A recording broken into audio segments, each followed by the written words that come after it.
In this guide, I'll show you how to reply to all social media comments with AI. First, go to NSWR website. Click on Login or Try for free and create an account if needed. Check the box to agree to the terms and click Next. And then click on the social media accounts you want to connect and give NSWR access. For Facebook, select specific pages. Next, click Continue and wait for the setup, which is up an hour.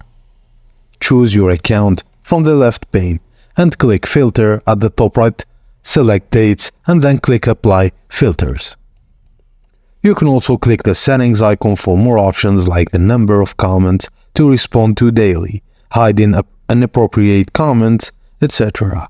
and click Confirm when done.